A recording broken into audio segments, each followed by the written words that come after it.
사순절 넷째 주일 우리에게 주시는 하나님의 말씀은 구약성경 831쪽 시편 40편 1절에서 3절까지의 말씀입니다. 시편 40편 1절에서 3절까지 말씀, 구약 831쪽입니다. 가정에서 예배드리는 우리 성도님들 성경이나 또 화면을 참조하시고 하나님의 거룩하신 말씀 우리 같이 봉독하도록 하겠습니다. 시편 40편 1절서부터 3절까지 이 세 절의 말씀 같이 읽으실 때 성령님의 조명하심이 각자의 심령 가운데 있으시기를 바랍니다. 같이 읽겠습니다. 시작. 내가 여호와를 기다리고 기다렸더니 귀를 기울이사 나의 부르짖음을 들으셨도다. 나를 기가 막힐 웅덩이와 수렁에서 끌어올리시고 내 발을 반석 위에 두사 내 걸음을 견고하게 하셨도다. 새 노래 곧 우리 하나님께 올릴 찬송을 내 입에 두셨으니 많은 사람이 보고 두려워하여 여호와를 의지하리로다. 아멘. 사랑하는 위대한 교회 성도 여러분, 그리고 이 시간 가정에서 또 각자의 자리에서 온라인으로 예배에 참석하시는 모든 성도 여러분에게 하나님의 놀라운 축복과 은혜가 영광의 소망으로 가득 차시기를 주의 이름으로 축원합니다. 기독교는 하나의 종교를 넘어서 우리가 진리이고 완전한 능력과 전지전능하신 하나님을 믿는 하나의 믿음의 공동체입니다. 우리가 각자 떨어져 있어도 이 시간 다 같이 주님을 향하여 찬송과 믿음의 손을 올릴 때 주께서 우리와 함께 하실 줄 믿습니다. 이 시간 기도하겠습니다. 하나님 감사합니다. 우리로 하여금 다시 한번 모이게 하시고 각자의 자리에서 영과 진리로 예배하는 예배자로 이렇게 만나게 하신 하나님 감사를 드립니다. 세상은 폭풍이 치고 어려움이 있지만 주님을 신뢰합니다. 이 시간 우리 모든 성도들이 각자의 자리에서 예배하는 가운데 하나님의 말씀만이 온전히 운반되는 시간이 되게 하시고 우리 주 예수 그리스도의 귀한 이름이 높여지는 예배가 되게 하여 주시옵소서.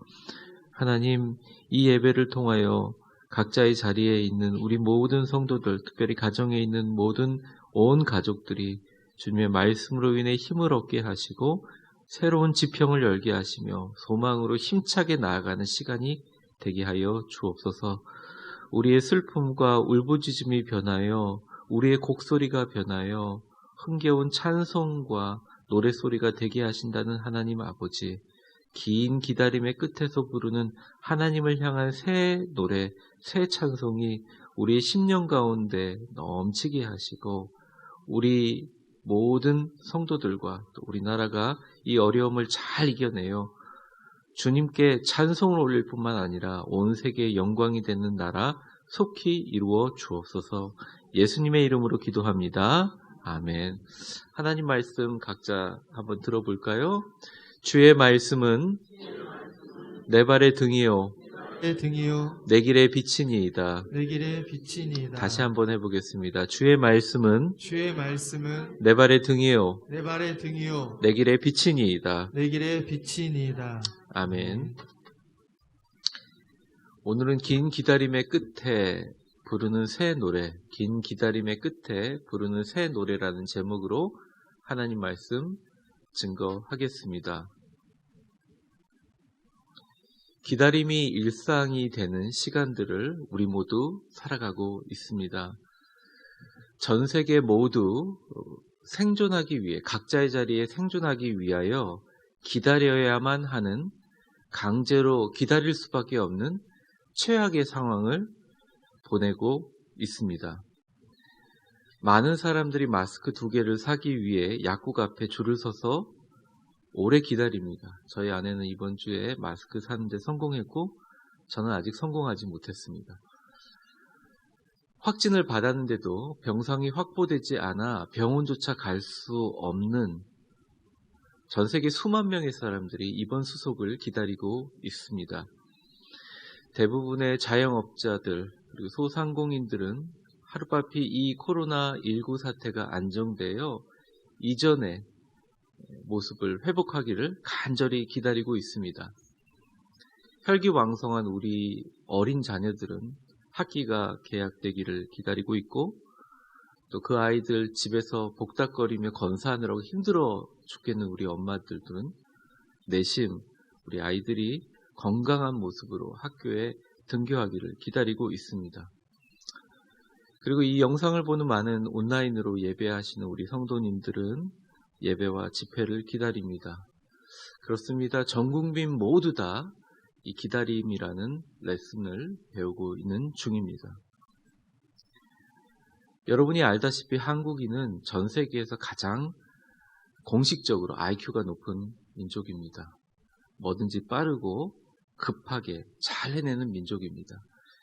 이번에 드라이브 스루 선별 검사 같은 경우에는 세계의 센세이션을 일으켰습니다.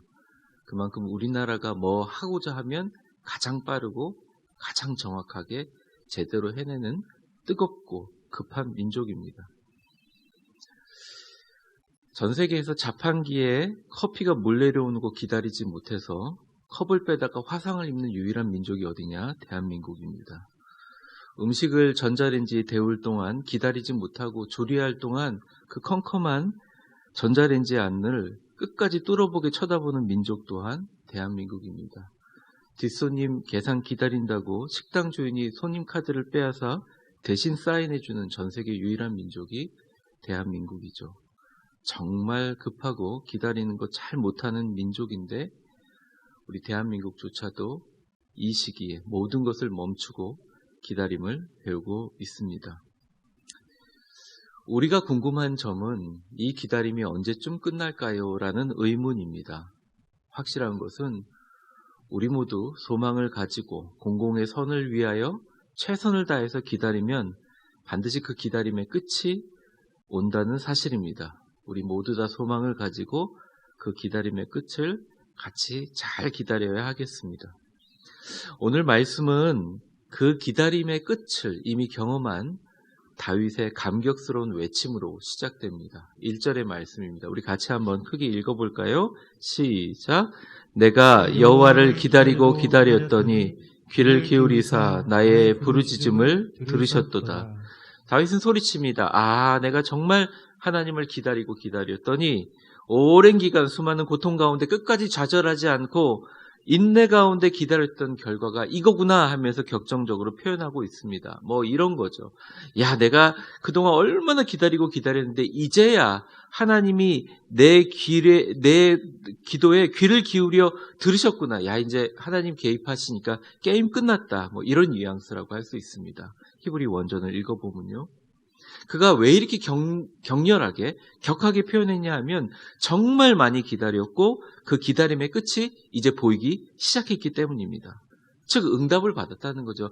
응답을 받은 것에 대한 기쁨이 너무너무 크다는 것입니다. 아무것도 안 보이는 상황이 아니라 이제 뭔가 보여지는 상황이 있다는 것이죠. 그 격한 기쁨이 노래가 되었고 그 노래가 오늘 본문의 말씀으로 이어지게 되었습니다. 바로 이 기다림의 끝의 노래는 하나님의 놀라운 응답과 축복과 그리고 간증으로 가득 차 있습니다. 기다림으로 시작하여 그것이 응답이 되고 그것이 응답이 된 것이 노래가 되고 그 노래가 찬송이 되는 선순환 프로세스가 우리 가운데 보이게 시작된다는 것이죠. 오늘 본문에서 얘기하고자 하는 것은 오늘 메시지를 통해 기다림 끝에 보이는 다윗의 새 노래가 앞으로 저와 여러분이 부를 아름다운 새 노래이기를 주의 이름으로 축복합니다. 정말 그래야 할 것입니다. 하나님께서 그 아름다운 노래를 우리로 하여금 부르게 한다는 것이죠. 이태리나 중국 우한 사태나 또 이태리의 발코니에서 사람들이 노래를 부릅니다. 그 노래는 의미가 있습니다. 그냥 자신의 감정을 해소하기 위해서 부른 노래라고 생각하지는 않습니다. 아마 이 노래는 이 기다림의 끝이, 이 격리의 끝이 빨리 끝나기를 바라는 노래이죠. 다윗은 이 격리의 끝, 기다림의 끝을 바라보면서 하나님께 노래를 불렀는데 이 노래는 본문의 두 가지 의미로 나타납니다. 첫 번째, 이 노래는 기가 막힌 반전과 역전의 감격이 있는 노래라는 거죠. 한번 저를 따라해 보겠습니다. 기가 막힌 반전과 역전의 감격이 있는 노래. 쉽게 얘기하면 정말 기가 막힌 뒤집힘과 역전의 역사가 있는 노래. 그걸로 인하여 흥분해서 부르는 노래라는 것입니다. 긴 기다림 끝에 부르는, 기다렸더니 부르는 새 노래 안에는 정말 기가 막힌 역전과 반전의 드라마가 있다는 것입니다. 마치 우리 인생처럼 말이죠. 이 내용이 2절에 나와 있습니다. 우리 2절 같이 한번 읽어볼까요? 시작. 나를 기가 막힐 웅덩이와 수렁에서 끌어올리시고 내 발을 반석 위에 두사 내 걸음을 견고하게 하셨도다. 여기서 히브리어 두 단어가 있는데요. 먼저 기가 막힐이라는 단어를 한번 보겠습니다. 이 샤온이라는 단어 자체가 뭐냐면 기가 막히냐, 이 단어는 파도 치는 소리와 같은 시끄러운 소리를 의미합니다. 이 원래 뜻이 이거예요. 그러면 어떤 웅덩이냐? 파도 치는 소리와 같이 시끄러운 소리의 웅덩이, 여러분 상상이 되십니까? 쉽게 얘기하면 이거예요. 여러분 바닷가에서 파도가 치다가 물결이 심해지고 바람이 불면 풍랑이 부는데 그 풍랑 한가운데 바다로 인하여 바다 형태가 변해버립니다. 배까지도 삼켜버리는 엄청난 회전이 일어나고 그 안으로 막 집어삼킵니다. 사나운 물결이 입을 벌리고 있는 경류의 계곡 가운데 요란하게 집어삼킬 만한 사이즈와 모양, 사운드까지 파도 소리 치는 소리와 같은 시끄러운 소리를 내는 웅덩이 속으로 다 빠져들어갑니다. 그러니까 모든 것이 견딜 수가 없어요. 저항할 수 없어요. 다 빠져들어가는 그런 웅덩이입니다. 바닷가에서 그걸 만나면 어떡할까요? 만남을 경험하는 순간 의식 없이 바닷물 속에 수장되는 것이죠. 바로 기가 막힐 웅덩이는 어디 지나가다가 발 헛디뎌가지고 웅덩이에 발 빠져서 옷 버리는 그런 웅덩이가 아니라 한번 빠지면 도저히 새어나올 수 없는 그런 웅덩이들을 이야기하는 거예요. 바닷가에서 그 웅덩이에 빠지면 죽습니다. 도저히 인간의 눈으로 보기에 살아날 것 같지 않은 위기의 상황입니다. 더 문제는 뭐냐면 이게 큰 소리를 내고 시끄럽게 파도 소리처럼 우리 가운데 다가오고 있는데 저항할 힘이 없다는 거예요. 그 다음에 이 기가 막힐 웅덩이는 그런 뜻이고, 수렁에서 끌어올린다는 이 수렁이라는 히브리어 야웬이라는 말은 한번 깊이 들어가면 몸이 점점 깊이 들어가는 늪을 얘기합니다. 이것을 왜 웅덩이라고 표현했는지 모르겠어요. 우리가 생각하는 웅덩이는 그냥 발목 정도 접고 말죠. 근데 이 웅덩이는 한번 빠지면 몸부림치면 몸부림치도록 계속 들어가는 것이죠. 결코 살아날 수 없는 절망적인 상황을 가리키는 말입니다. 제가 이 본문을 읽으면서 정말 기가 막힐 어려움이구나. 도저히 우리 힘으로 해결할 수 없는 불가능한 상황을 말합니다. 전 세계 유럽의 교회뿐만 아니라 전 세계 각 종파의 예배들이 멈춰졌습니다. 이슬람을 비롯해서 기독교, 성공회, 가톨릭, 불교 모든 사람들이 집회를 멈추고 있습니다. 종교계에서는 아마 유사의 이런 적은 처음일 것이라고 생각합니다. 분명히 기가 막힐 웅덩이가 우리에게 점점 가까이 오고 있지만 빠져들어가는 저항할 수가 없다는 것이죠. 현재 전 세계 이탈리아를 비롯한 유럽 전역의 코로나 확진 상황도 그러합니다. 뭐가 실체가 있으면 싸우겠는데 바이러스와 싸우고 싶어도 그 바이러스는 적은 보이지도 않을 뿐더러 제대로 방어할 수가 없습니다. 정말 속수무책입니다. 신종 코로나 바이러스라고 하는데 사실 신종 플루 때처럼 무슨 치료액이 있는 것이 아닙니다. 백신이 없더라도 치료액이 있어야 되는데 백신은 물론 없고요. 치료제도 개발이 되지 않았습니다. 증상도 너무 다릅니다. 어떤 증상이 일어나면 병원에 가야 되는데 내가 걸렸는지 안 걸렸는지 사람들이 알 수가 없다는 것이죠. 언제 증상이 일어난지 내가 확진자인지조차 알 수가 없습니다. 젊고 건강한 사람들은 몸으로 그 증상이 드러나지를 않습니다. 유증상과 무증상의 차이와 변화의 폭이 거의 너무 다양해서 있는 건지 없는 건지 우리는 알 수 없습니다. 유일하게 막을 수 있는 길은 그냥 사람들을 최대한 안 만나고 이 시간 혼자 격리되어 있는 그 방법밖에 없다는 것이죠. 젊고 건강한 사람들이 증상을 가지고 있다가 나이 들고 면역력이 약하신 분들이 옮기게 되면 정말 큰 비극이 일어난, 그야말로 전 세계가 맞닥뜨릴 정말 기가 막힌 웅덩이 수렁이라고 할 수 있습니다. 그런데 돌이켜보면 우리의 인생에도 누구나 이렇게 기가 막힐 웅덩이와 수렁이를 다 경험하면서 이 자리에 오셨습니다. 그때마다 놀라운 것은 하나님께서 우리를 이 자리에까지 불러주실 때 놀라운 은혜와 역전극이 연출되었다는 것이지요. 이렇게 큰 어려움을 우리가 지금까지 경험해보지 못했지만 사실 이 어려움을 경험하기 위해서 산자의 땅에 살아서 하나님께 예배할 수 있는 우리 모두도 하나님의 은혜의 반전이 있었기 때문에 이 자리에 섰다는 것이죠. 근데 다윗은 어떻게 얘기하느냐? 이 엄청난 기가 막힌 상황에서 정말 말 그대로 기가 막힌 반전이 일어나요. 사나운 물결이 입을 벌리고 있는 바다의 경류의 소용돌이 속에 쏙 빠지는 줄 알았는데 하나님께서 우리 다리를 번쩍 들어 떡하니 단단한 바위 위에 올려놓으세요. 2절 말씀 한번 보겠습니다. 2절 말씀 보여주세요. 내 발을 한번 같이 읽어보겠습니다. 내 발을부터 시작. 내 발을 반석 위에 두사 내 걸음을 견고하게 하셨도다. 이게 앞뒤 문맥이 맞는 소리가 아니에요. 아니 물에 빠지고 바닷속에 빠지는 줄 알았는데 늪에서 그러니까 몸부림치면서 빠져들어가는데 바위를 번쩍 들어서 떡하니 단단한 바위 위에 우리를 올려놓는다고요? 이게 논리적이지 않습니다. 웅덩이는 물론 수렁에 빠지지 않아요. 오히려 그 위를 걸어가요. 그래서 걸음을 단단하게 평지를 만들어서 걷게 하십니다. 어디서 도대체 바위가 나타납니까? 바위에서요? 늪에서요? 하늘에서 날라옵니까? 성서학자들은 이야기가 없습니다. 아무리 분석해도 이게 무슨 소리인지 알 수가 없어요. 이게 말이 됩니까? 정말 기가 막힌 거예요. 세계 최빈국이었던 대한민국을 전 세계 최단기 기간에 OECD에 가입한 유일한 민족이 되게 하신 하나님, 우리나라가 세계에서 가장 가난했을 때 우리나라가 그렇게 될 거라고 생각하는 민족들은 아무도 없었습니다. 정말 기가 막힌 일이죠. 지금은 우리가 얘기할 수 있지만 IMF가 왔을 때 그것을 극복하기 위해서 사실은 그다지 도움은 되지 않았어요.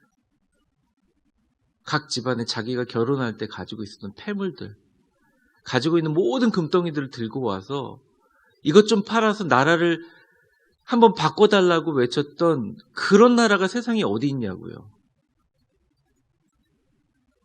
근데 그 기가 막힌 상황이 전 세계에서 가장 빠른 시기에 IMF를 극복하는 나라가 되었습니다. 우리 위대한 교회도 굉장히 급한 교회죠. 급하게 성장하고 우리 대한민국도 한번 한다면 엄청나게 급하게 제대로 하는 뜨거운 화끈한 민족입니다. 그런데 우리 힘으로 한 것 같잖아요. 그게 아니라는 거예요. 그 기가 막힌 웅덩이와 수렁 가운데 기가 막힌 반석이 떡하니 있어서 그 위에 걷게 하신 게 바로 기가 막힌 하나님의 역전의 은혜가 있다는 것입니다. 그 은혜로 우리가 이 자리에 서 있고 그 은혜가 올 거를 끝을 보고 있는 노래를 부르는 민족이, 노래를 부르는 성도가 바로 우리라는 거예요. 그게 바로 다윗의 노래의 핵심이라는 것입니다. 가장 중요한 단어는 기가 막힘이에요. 그리고 그 바위에 올라가면 상황이 바뀝니다. 이전에는 수렁으로 빠져가는 상황이었는데 바위에 올라가면 모든 사람이 주목하고 쳐다봅니다. 적들을 공격하기 유리한 위치가 되는 거죠. 우리 대한민국이 이거 잘 극복하게 되면 많은 나라들이 우리를 바라볼 수밖에 없어요. 하루바삐 우리나라가 이거 잘 극복해서 단단한 바위 위에 올리기를 바라고 이 시간 우리 모두 다 단단해지기를 주의 이름으로 축원합니다. 죽음에서 무슨 회복의 위치로 올라가야 되는데 죽음에서 바로 승리의 위치로 점프하는 이 역전극은 바로 하나님밖에 할 수 없다고 찬양하는 노래의 고백이 바로 다윗이 부르는 새 노래라는 거예요. 이게 다윗의 위대한 찬송이고 고백이라는 것입니다. 우리 모두 폭풍과 파도처럼 밀려 닥친 이 코로나라는 아무리 기가 막힌 천재지변이 있다고 하더라도 저와 여러분 다 아시잖아요. 하나님 외에는, 하나님의 방법 외에는 길이 없어요. 하나님이 바위를 바닷가 가운데 던져주지 않으면 방법이 없어요. 아니면 우리를 번쩍 들어가지고 산 위에 있는 바위로 올려주시기 전까지는 방법이 없다는 것입니다. 우리가 장차 죽어서 천국에 가게 하시는 구원의 하나님도 믿지만 우리가 살아 생전에 전능하신 하나님은 저와 여러분과 우리나라를 이 어려움으로부터 기가 막히게 해결해 주실 줄 믿습니다. 이게 세상 사람들이 모두 보는 반전이라는 것입니다. 이게 바로 짜릿한 승리라는 것입니다. 이때야말로 우리 다윗처럼 기가 막힌 하나님의 반전의 역전의 승리의 드라마를 믿음으로 머릿속으로 그려야 할 때라는 것이죠. 기가 막힐 역전극을 연출하실 거라고 노래해야 됩니다. 기다리다 지치면 지칠수록 더 힘차게 말과 행동으로 생각으로 노래해야 합니다. 이것이 바로 오늘 본문에 나와 있는 다윗의 삶의 예배였고 찬송이었으며 기다림 끝에 부르는 새 노래라는 것이죠. 두 번째입니다. 이 노래는 우리의 찬송이 세상의 영광과 두려움으로 되는 파급력이 있는, 영향력이 있는 노래라는 것입니다. 쉽게 얘기하면 이거예요. 우리가 위기 가운데 있을 때 하나님께서 우리로 찬양하게 하시는 이유는 정말 우리를 번쩍 들어서 바위 위에 올려놓으세요. 근데 이 바위가 뭐냐? 바위의 정말 의미가 뭐냐? 그냥 하나님이 우리에게 주신 우연이냐? 우리의 노력이 전혀 배제되지 않는 어떤 기적의 발판이냐? 그런 의미도 있지만 사실은 그 반석은 우리에게 다 의미가 다를 것입니다. 아마 이 코로나19를 극복하고 나서 우리의 신앙을 나중에 되돌아볼 때 우리의 신앙에 하나님께서 버티게 하신 바위가 뭔지 각자 여러분에게 밝혀질 것입니다. 이 영상을 보고 있는 분들이나 저와 여러분 아마 이 시기가 지나면 무엇인지 밝혀질 것입니다. 바위가 여러분에게 또 견고한 믿음이나 또 말씀, 또 하나님과의 관계, 성령의 능력, 감사의 지혜, 아니면 모든 것의 회복, 그 어떤 것이라도 될 수 있을 것입니다. 근데 중요한 것은 뭐냐면 여러분에게 역전과 승리를 주시는 하나님이 주신 이 반석을 이 시기에 어떻게 회복하고 이것을 어떻게 활용할 것인가라는 거죠. 본문 마지막 절은 이것에 대해서 우리에게 힌트를 주고 있어요. 실마리를 제공하고 있어요. 우리 3절 같이 한번 읽어보겠습니다. 시작. 새 노래 곧 우리 하나님께 올릴 찬송을 내 입에 두셨으니 많은 사람이 보고 두려워하여 여호와를 의지하리로다. 여기서 가장 중요한 말은 뭐냐면 하나님께 올릴 찬송을 새 노래라는 말도 중요하지만 물론 이걸 여러분들 오늘 설교 제목이지만 이기 때문에 잘 알고 계시는데 정말 중요한 단어는 정말 중요한 구절은 내 입에 두셨으니입니다. 한번 따라해 보겠습니다. 찬송을 내 입에 두셨으니. 내 입에 두셨으니. 내가 찬송하는 게 아니에요. 이 경랑과 풍랑의 어려운 시기이기 때문에 하나님이 새 노래를 부를 수밖에 없는 강제적인 상황을 만들어서 그 찬송을 내 입에다가 두시고 계시는 상황이라는 것입니다. 이 시기에 내가 진짜 할 수 있는 찬송을 여러분에게 직접 여러분 입술에 두게 하는 시기라는 거예요. 이 시기가 지나고 여러분들이 더 잘 될지, 경제적으로 넉넉해질지, 아니면 하나님의 은혜 가운데 새로운 인생이 펼쳐질지 우리는 알지 못합니다. 근데 정말 중요한 건 뭐냐면 이 시기에 우리가 부를 찬송을 직접 하나님이 우리 입에 주셨다는 거예요.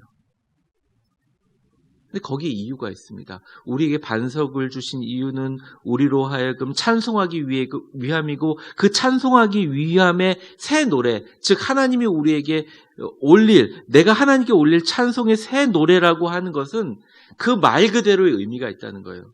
왜 찬송을 새 노래라고 해야 했을까요?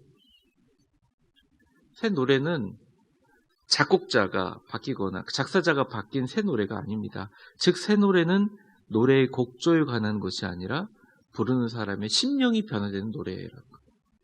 이전과 똑같이 예배하고, 이 코로나19 지나고 나서 이전과 똑같이 예배하고, 똑같이 우리가 모이겠지만, 좀 달라질 수도 있겠지만, 그리고 우리의 찬송이 막 바뀌고, 성경이 바뀌지는 않겠지만, 우리의 마음이 새롭게 된다는 거예요. 우리가 새로운 노래를 부른다는 거예요.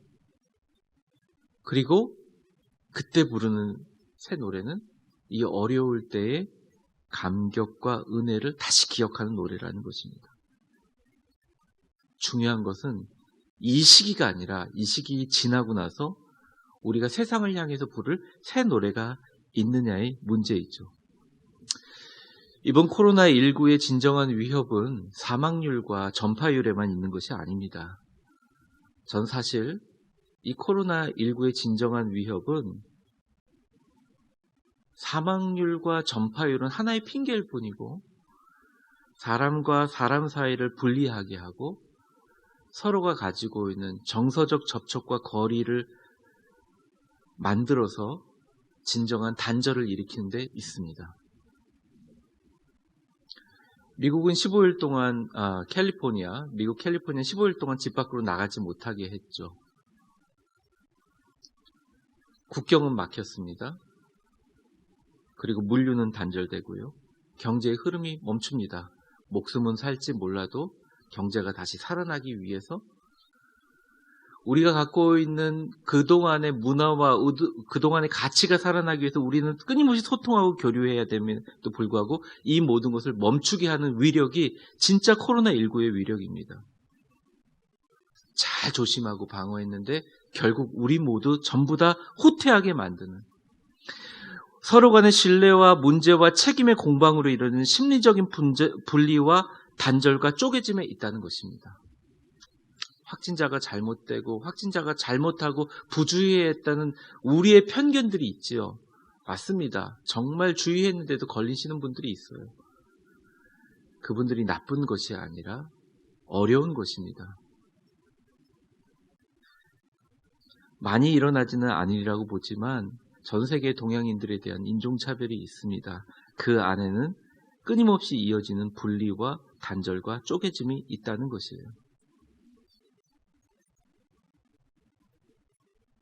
전쟁의 포탄이 떨어져도 예배당이 붕괴돼도 그 자리에 예배드리던 중국 교인들이, 십자가가 뺏기고 십자가가 불타고 있는 상황에도 철근 위에 자기 몸을 묻고 교회를 떠나지 않는 중국인들이 예배당을 떠나고 있습니다. 아니, 공식적으로 떠나고 있습니다. 그럴 수밖에 없지요. 우리가 믿고 소통하며 이것만은 지켜야 됐던 모든 가치들이 코로나19를 통해서 이것보다 더 가치는 우리의 생명뿐이다라고 무가치하게 본다는 것이 가장 큰 위협이라는 것입니다. 근데 이것을 달리 생각해 보면 어떻게 보면 기독교 신앙의 하나의 혁명이 일어날 수 있고 우리로 하여금 새로운 관점으로 하나님을 볼 수 있는 계기가 된다는 것이죠. 이전에는 우리가 하나님을 섬기고 하나님을 믿으면서도 그 하나님을 믿는 바탕이 사람들과의 교류와 소통을 통해서 우리의 눈으로 직시하는 문화나 우리가 바라보고 있는 세상에 어떻게 적응하며 하나님과 교통하는 것에 집중했다면, 지금은 일절 사람 간의 접촉을 차단하고 소중한 문화와 가치 체계를 우리 스스로 부정하고 바이러스가 만드는 강제 격리와 단절을 통하여 하나님만 바라볼 수밖에 없는 상황이 됐다는 거예요. 진짜 이 시기에 찬송하는 사람, 진짜 이 시기에 긍정적인 것을 바라보는 사람, 이 시기에 다 어려울 때 절망하고 낙심하고 마음을 돌리는 것이 아니라 새로운 것을 모색하며 하나님의 놀라운 지혜를 구하는 진짜 그리스도인들, 주님은 기다리고 계시고 역사하고 계신다는 것입니다. 강제로 경제와 예배와 물류와 교류와 여행과 사람 간의 소통이 다 막힌 정말 이 기가 막힌 상황에서 이때 우리는 기다리며 뭘 해야 될까요? 옛 노래를 버리고 새 노래를 불러야 한다는 것입니다. 하나님께서 주신 그분이 내 입술에 직접 심어주신 이 상황에서밖에 부를 수 없는 새 노래를 불러야 된다는 것입니다. 그때 세상이 우리를 통해서 변한다는 것이죠. 이게 바로 새 노래라는 것입니다. 3절의 하반절을 한번 보겠습니다. 3절 하반절. 많은 사람이 부터 같이 한번 읽어볼게요. 화면을 보며 시작. 많은 사람이 보고 두려워하여 여호와를 의지하리로다. 뭐 때문에 많은 사람이 두려워하고 여호와를 의지할까요? 새 노래 곧 우리 하나님께 올릴 찬송을 우리의 입술에 두신 상황을 보면서 많은 사람들이 두려워하고 여호와를 의지하게 될 것이라는 것입니다. 교회가 세상을 향해서 보여준 것, 이 코로나19는 언젠가 끝나겠지만 이때 교회가 세상을 향해서 보여주는 이 모습은 코로나19가 끝나도 남게 됩니다. 이웃을 위해서 기도해야 됩니다. 새로운 희망을 노래해야 됩니다. 각자의 자리에 있지만 세상을 향하여 이때야말로 하나님의 은총과 축복이 가장 큰 것을 노래해야 된다는 것이죠. 그 노래가 뭐냐? 우리가 절박하고 어려운 상황에 주님을 믿고 기다리는 초긍정적인 생각과 꿈과 비전이라는 것입니다. 큰 어려움은 잊기가 힘듭니다. 평생 기억합니다. 아마 저도 목회하면서 예배를 이렇게 온라인으로 드린 거는 아마 절대 잊어버리지 않을 것입니다. 우리의 어려움이 크면 클수록 힘들고 어렵지만 그 어려움 가운데 새 노래를 부른다면 우리를 구원해 주신 하나님의 은총과 은혜 또한 말로 다할 수 없이 큰 것을 느끼게 될 것입니다. 문제는 코로나19 이 사태에 우리가 부르는 새 노래가 얼마나 진정성이 담겨 있어 우리 가족을 울리고 세상을 진동시킬 수 있겠는가. 새 노래를 내 입에 두었으니 많은 사람이 두려워하여 하나님을 의지할 것이다. 축복합니다. 저는 우리 모든 교회 성도들의 자영업 또 경제활동들이 이 코로나19로 인하여 결코 쉬워지지는 않겠지만 우리 성도들에게 이 시기 동안 정말 누구보다 수백 번, 수천 번 하나님이 주시는 축복을 지각하고 영적으로 단단하게 믿음으로 결단하고 기도하면서 앞으로 어려움의 시대에 누구보다 단단한 바위에 올라오실 여러분들을 기대하고 있습니다. 하나님께서 반드시 놀라운 역사로 역사해 주실 줄 믿습니다. 여러분의 노래를 듣고 많은 사람이 하나님을 두려워하며 여호와를 의지하는 꿈을 꿉니다. 우리 모두 이 기다림의 끝이 다가오고 있는데 하나님께 올릴 새 노래를 이제 시작해야 되지 않을까요? 세상 사람들에게는 코로나19 사태가 기가 막힐 웅덩이와 수렁일 수 있지만 하나님을 믿는 우리에게는 이 세상을 변화시킬 하나님께 올릴 기가 막힌 찬송의 노래와 기도 제목이라는 것이죠. 그래도 살아있고 그래도 보호하여 주시고 그래도 가족과 함께 예배드리며 꿈을 꿀 수 있는 바로 이때 오랜 기다림 끝에 불렀던 다윗의 새 노래가 저와 여러분의 노래가 되기를 주의 이름으로 축원합니다. 말씀 정리하면서 이런 것 같아요. 결국 기다리고 기다렸더니 하나님이 들으시고 응답해 주시는 기다림의 끝이 우리에게 성금 다가왔습니다. 이때 다윗과 같이 그 끝에 새 노래를 불러야 하는데 부르는 주체는 내가 아니라 사실은 곡조를 하나님께서 주셨어요. 새 노래 부르라고 우리 입술에 주님 주신 직접 노래입니다. 왜냐? 기가 막힌 반전의 드라마를 쓰기 위해서는 아주 어려운 상황을 줘야 되거든요. 기가 막힌 웅덩이도 주셨고 수렁도 우리에게 주셨습니다. 그런데 그 위에 반전의 반석을 주셨어요. 사랑하는 위대한 교회 성도 여러분, 우리 모두 기가 막힌 반석을 기대하기를 주의 이름으로 축원합니다. 또한 나의 찬송이 세상을 떨게 하는 믿음과 확신의 새 노래여야 하는데 모든 것이 단절되어 우리 스스로 바라볼 것이 없어 하나님만 바라볼 수밖에 없는 이 상황에서 흔들리지 말고 역정과 승리의 하나님을 찬양하는 최악의 상황을 기가 막힌 최고의 상황을 바꾸신 하나님을 찬양하고 세상 사람들이 두려움으로 하나님을 의지하게 하는 그 찬송 우리가 부를 줄 믿습니다. 참 끝이 오지 않는 것 같은데 그래도 반드시 끝은 옵니다. 겨울이 끝나고 봄이 온 것처럼 말이죠. 반드시 가장 멋지게 전 세계에서 가장 빠르고 완벽한 속도로 그리고 멋지게 극복한 우리나라, 우리 모두가 될 줄 믿습니다. 세상 모두 깜짝 놀랄 것입니다. 그때까지 흔들리지 말고 역전과 승리의 하나님을 찬양합시다. 각자의 자리에서 하나님께 새 노래를 부릅시다. 더 큰 꿈을 꾸고 더 많이 웃고 노래하고 찬양하고 선포합시다. 이 시기야말로 우리의 믿음을 행동과 노래로 보이고 들려드릴 때입니다. 각자 떨어지지만 각자의 자리에서 봄의 노래를 같이 불렀으면 참 좋겠습니다. 주님의 뜻을 이루소서 온전히 나를 주장하사 주님과 함께 동거함을 만민이 알게 하옵소서. 그 아름답고 위대한 새 노래가 이 자리에 있는 저와 여러분과 우리 아름다운 대한민국 그리고 위대한 교회 위에 지금부터 힘차게 흘러나오기를 주의 이름으로 축원합니다. 기도하겠습니다.